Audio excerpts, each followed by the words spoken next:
A difficult time for Abdullah Kamil and his family. They had to flee from their home in Omdurman in Sudan's capital Khartoum when the conflict began last year. He says the battles between the two warring sides and artillery shells falling around his home made it hard to stay. After nearly a year of displacement, they've now returned in time for the fasting month of Ramadan. We suffered a lot when we were displaced. Then we heard that our part of Omdurman is stable, that there is water and electricity, and the shelling had lessened a lot. Not like when it was at the start of the war. So we came back here to observe Ramadan and to stay. Omdurman is the second largest city in the capital region, but the war has pushed out most of its residents, while both sides used artillery to target each other. Street battles have also left their scars on the walls of the city.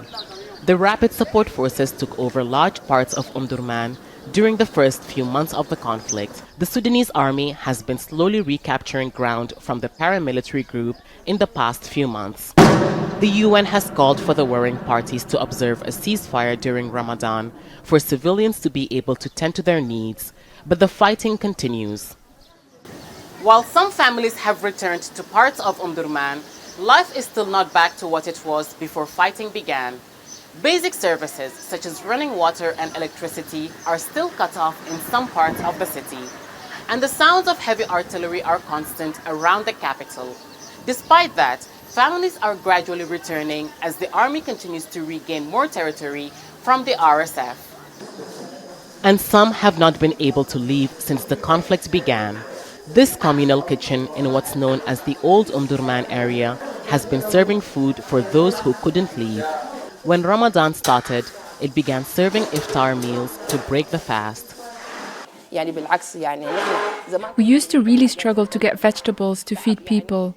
The place was under RSF control, so it took us hours to get to the market. Now it's more stable since the army took over, so it takes less time, but people can't afford food or drinks. Abdullah says he's glad to be able to return to his home.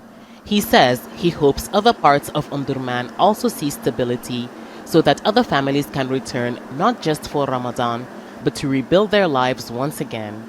Hiba Morgan, Al Jazeera, Omdurman. Make sure to subscribe to our channel to get the latest news from Al Jazeera.